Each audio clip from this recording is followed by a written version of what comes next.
الحمد لله رب العالمين والصلاة والسلام على النور المبين الذي حن له البعير والظبي جاء يستجير فله المقام المحمود فوق الورى وعلى آله وأصحابه الأخيار وسلم تسليما كثيرا. أما بعد، أولا وحن أمهد علينا يا الله جل وعلا ونوق الله يستي nicmooyinkiisa midda ugu qaalisan taasoo ah nicmatul islaami wal iimaan. alxamdulilaahi uma alxamdulilaah. haaniyan waxaan hambalyo iyo bogaadin u dirayaa bisha mawlidka ama rabiicil awal, taasoo ah bishii uu dhashay nuurkii aadka u caddaay kaasoo bulshada ku hanuuniyey diinta islaamka iyo akhlaaqiyaadkeeda nabiyullaahi moxamed sala allahu calayhi wasalam. waxaan leeyahay bishaani waa bisha dadka caashiqiinta ah ay cusbooneeyaan jacaylka ay u qabaan xabiibkooda sala allahu calayhi wasalam. waa bisha imaamu jacfaru saadiq uu yidhi ayaa mawlida almukhtaari jadata shawqana ilaa khayri mabcuuhin jaliilin xawal fadla.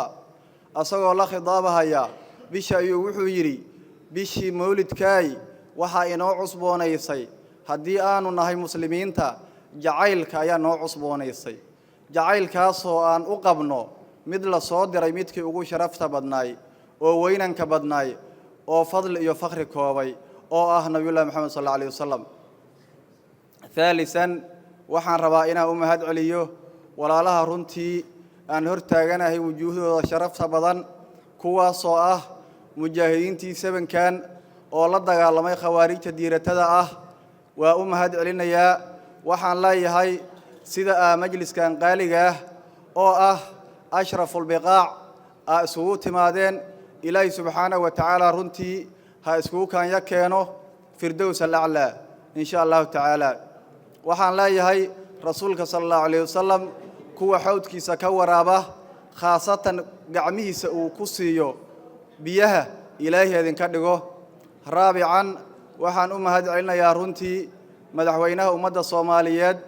waxaan leeyahay mudane madaxweyne, dalkan markaad timid oo madaxweynaha aa ka noqotay waxaad timid bulshadii soomaaliyeed oo shaaqalka saaran oo sidii runtii aridibaaxi midba mar la karsanayo oo la qalanayo.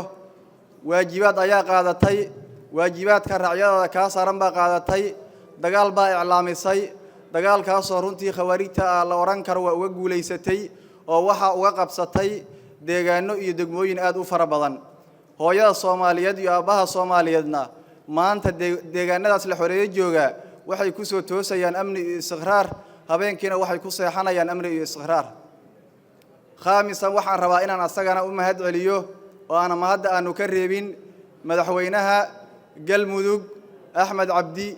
waxaan leeyahay asagana mudane madaxweyne, dagaalku markuu ka yimid dhanka federaalka oo madaxweynaha ummadda soomaaliyeed uu cilaamiyey dhankaada ka qaadatay, istaydkii aa ka talisay ayaa ka bilowday, adigoo la oran karo naf iyo nafiis ayaa u hurtay. adduunka waxaa ilaahay qofka siiyo nafta u qaalisan, naftaadii ayaa qilqiil ku gashay oo jareexooyin baa kaa soo gaaray adigoo cadowga ama khawaarijta 4 kilomitir u jira. mudane madaxweyne waa mahadsan tahay. adigana saas oo kale aan ku leeyahay, soomaalidu waxay tidhaahdaa ninkii timir tallaashana waa helayaa, ninkii tiin tallaashana waa helayaa. mudane madaxweyne, waxaa la oran karaa bulshada galmudug ku nool timir ayaa ku tallaalatay, gaar ahaan degmada baxdo iyo waxaa hoos yimaada wanaaggaasaa kuu yaalla.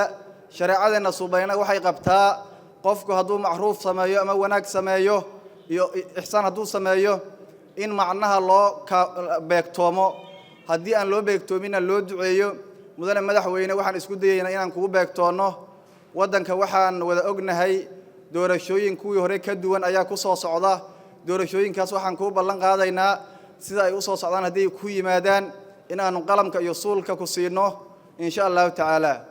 aakhirkii waxaan leeyahay mar labaad iyo mar saddexaad mujaahidiinta mawdican shariifka ah xaadirka ku ah waa mahadsantihiin.